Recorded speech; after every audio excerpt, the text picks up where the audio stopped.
The Final Tower, the rebellion from Babel to Babel, Satan's kingdom on earth. Throughout history, the road to destruction has often been inspired by a fanciful vision and then paved with cobblestones of falsehoods. Not always has this come about with malevolent intentions, but rather by the delusive ideas of the prideful who imagine to know a better way. It is a rarity that any forceful movement amasses a following by waving the banner of bondage, injustice, or oppression.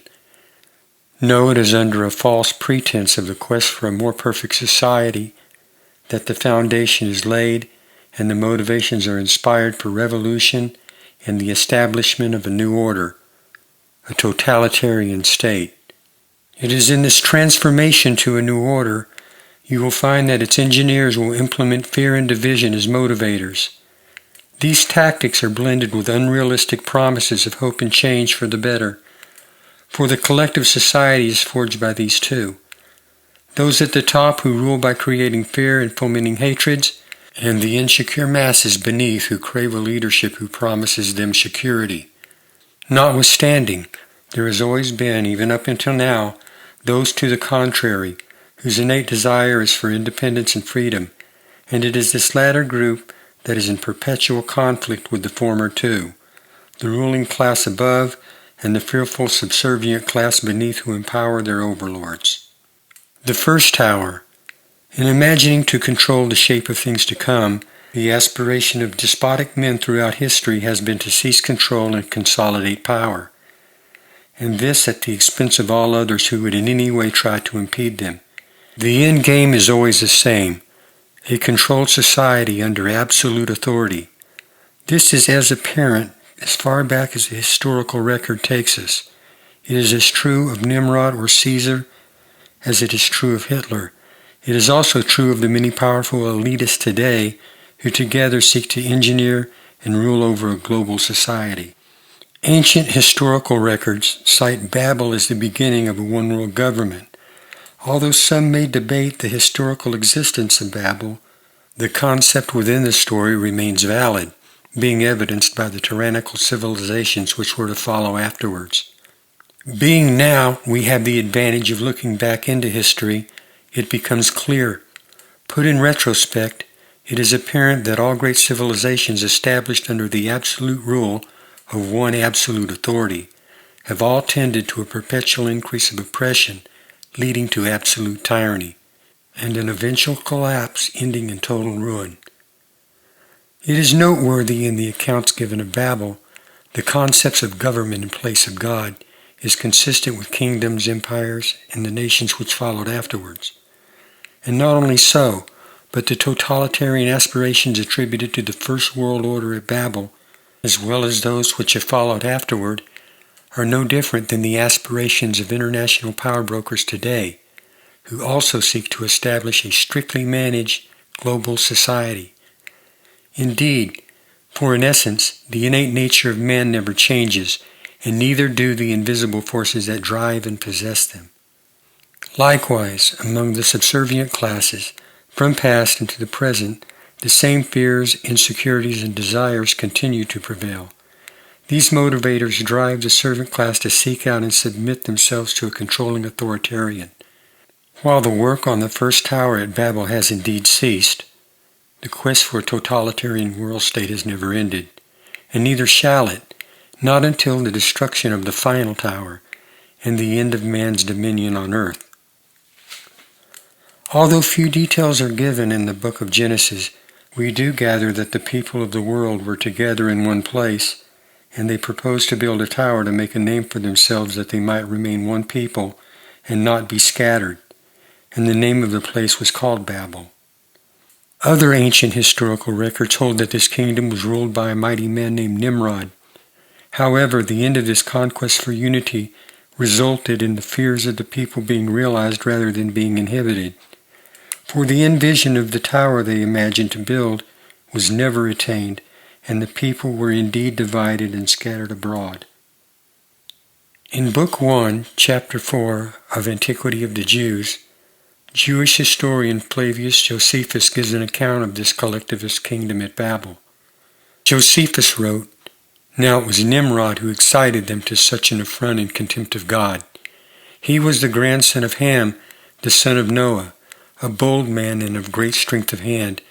He persuaded the people not to ascribe it to God as if it was through his means they were happy, but to believe that it was their own courage which produced that happiness. He also gradually changed the government into tyranny, seeing no other way of turning men from the fear of God, but to bring them into a constant dependence on his government.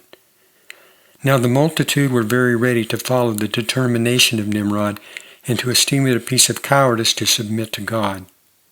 In other words, Nimrod embraced a concept of a one-world civilization wherein government was God.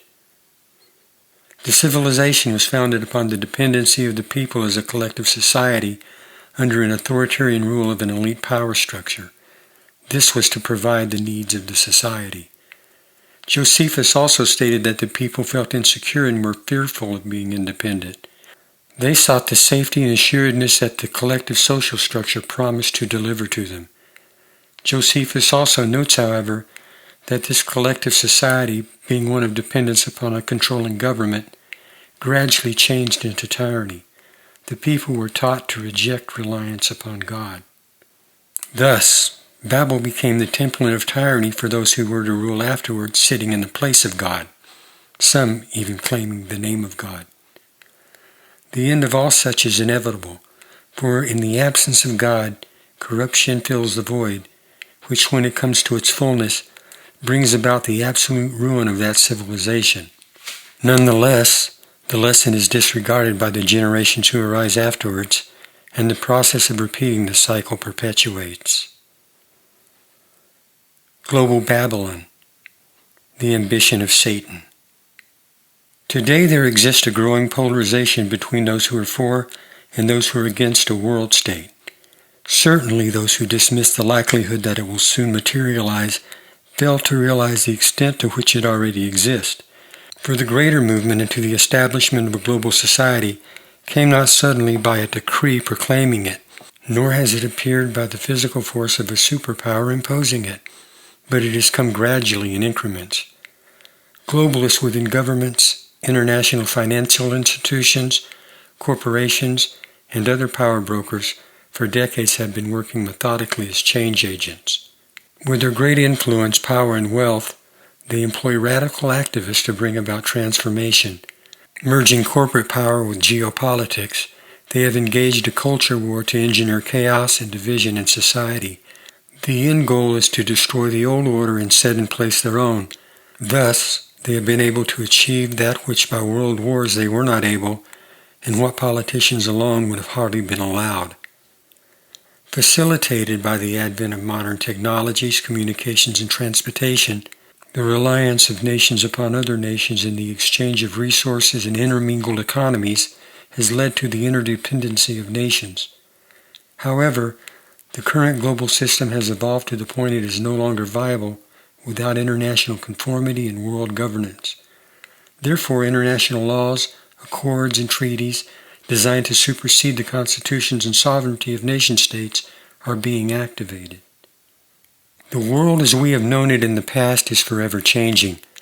The fall of Western civilization is by design.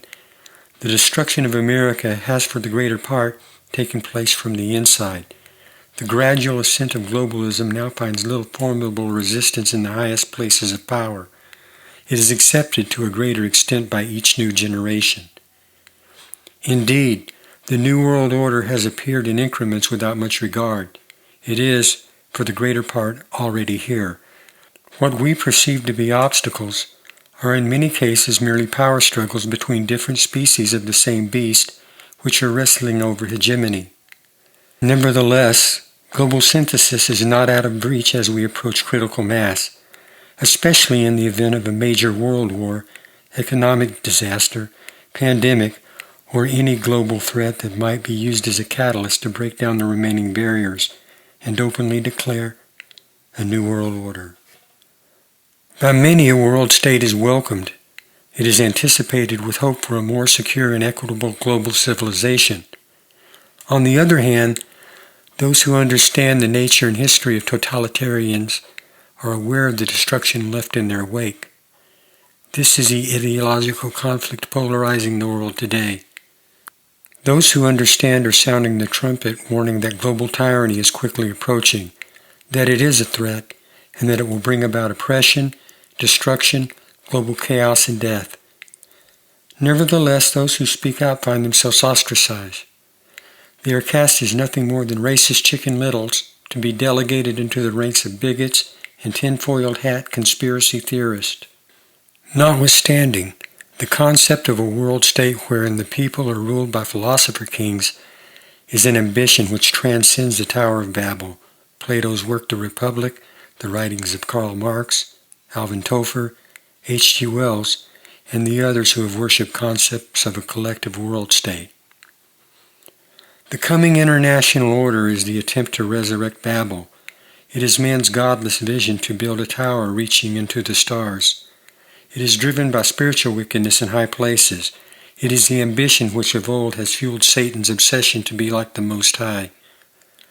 As man's first attempt to rule over the world began, so shall it end. God himself shall destroy their work forever. It shall be the final tower of rebellion.